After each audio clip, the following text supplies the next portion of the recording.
Well, thank you so much for joining me today, Dean. It's been really awesome to get to work with you and touch base with you again. Yeah, it's been great to reconnect with you too. I mean, I've watched these duets that you've been doing over the years, and it's just a real honor to finally become a part of it. It's great. Well, thank you so much for doing it. So I wanted to talk a little bit about the name of the piece, which is, of course, The Composer Teacher. So I wanted to talk a little bit about the name, The Composer Teacher.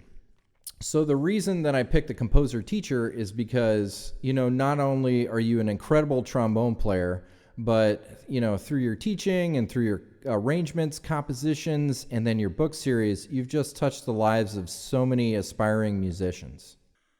Well, that's really touching for you to say, and it's very rewarding for me.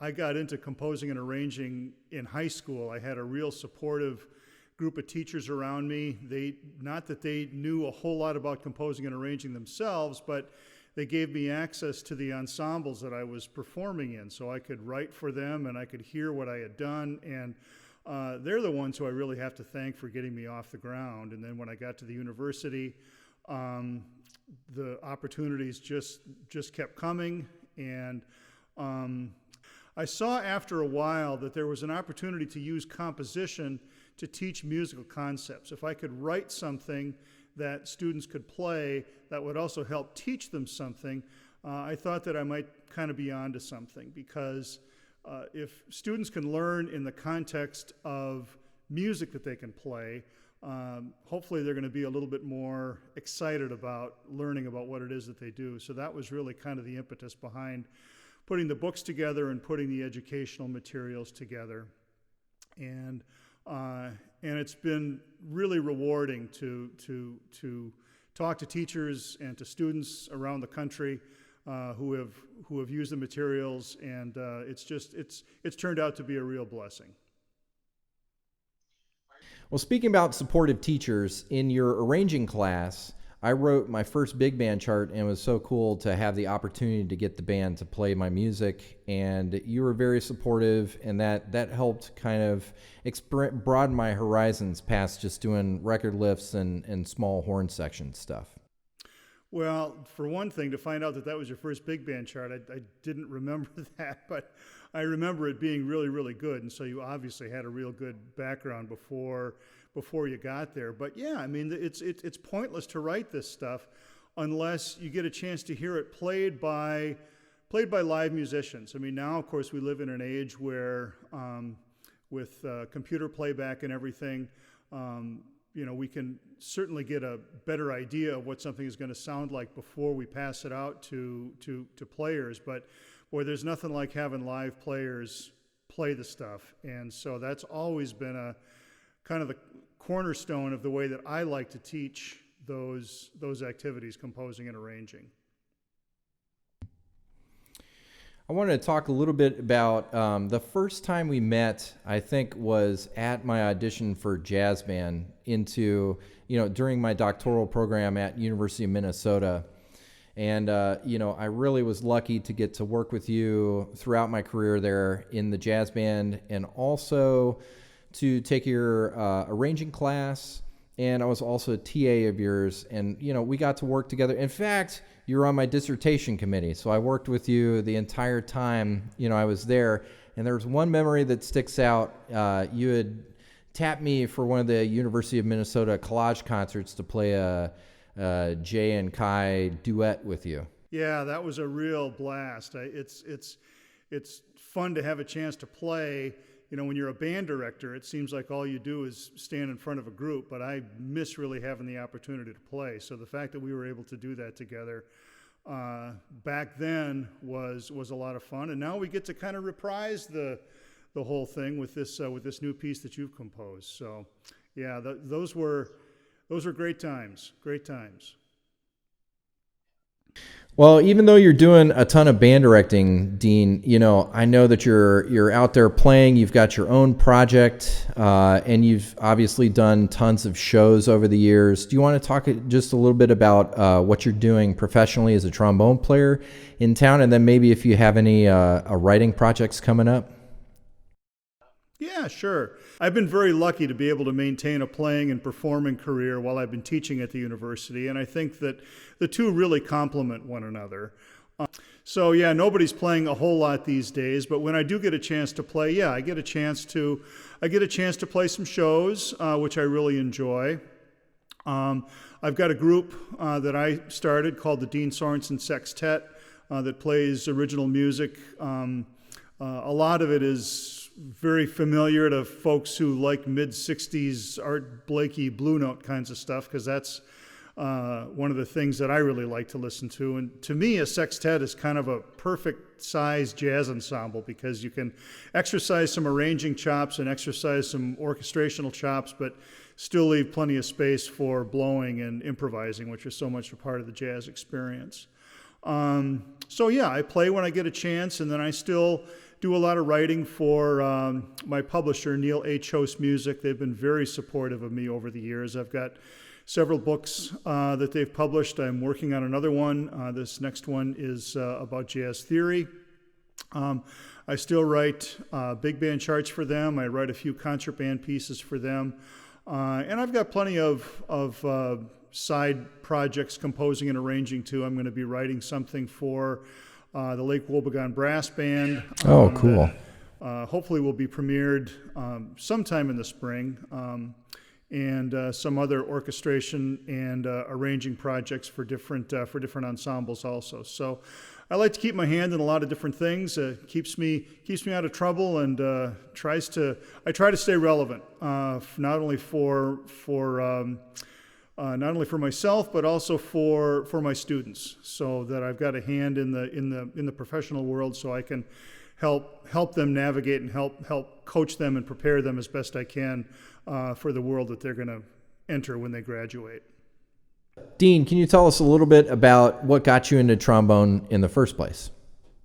Well,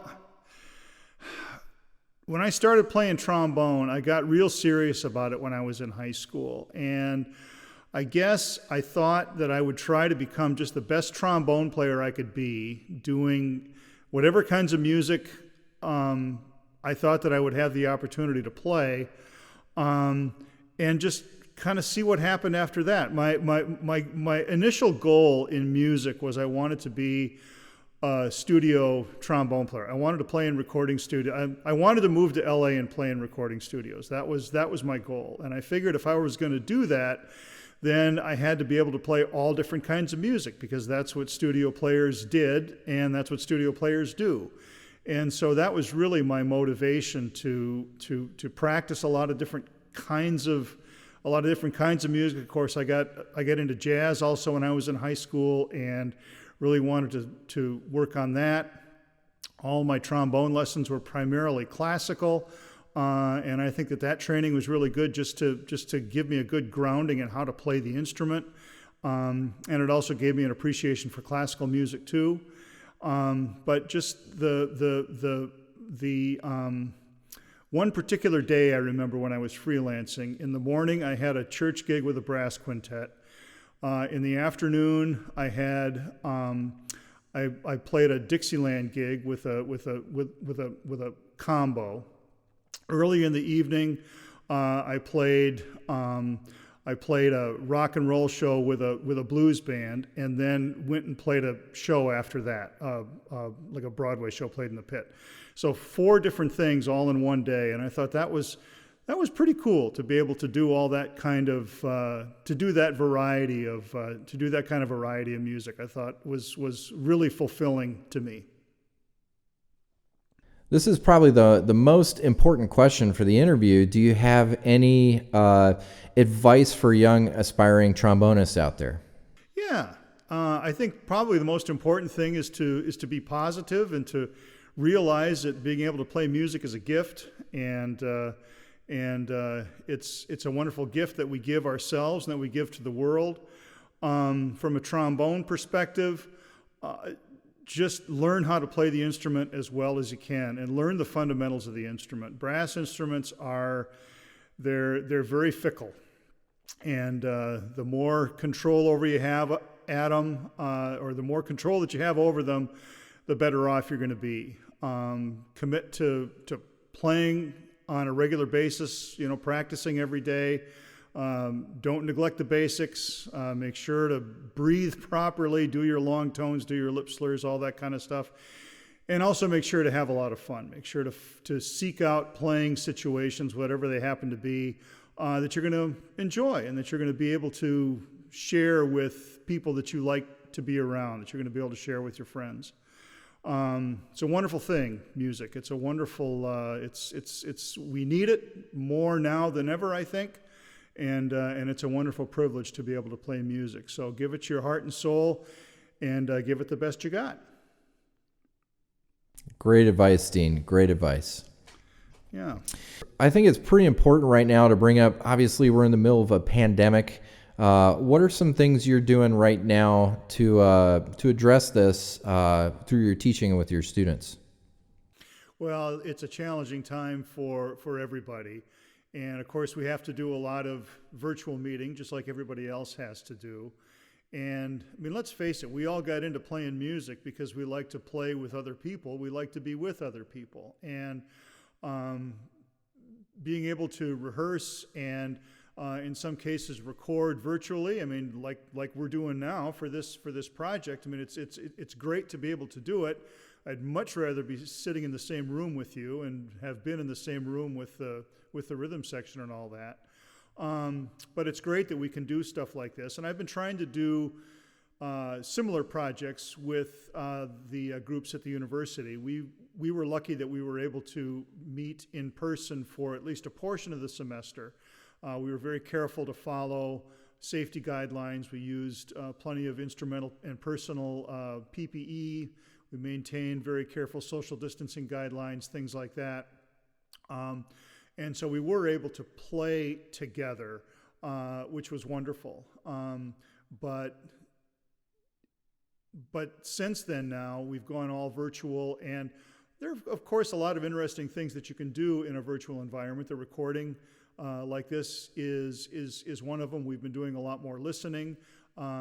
I've also found it to be a little bit easier to give some more personalized attention, interestingly enough, in this environment, in both the ensembles and also the academic classes that I've been teaching.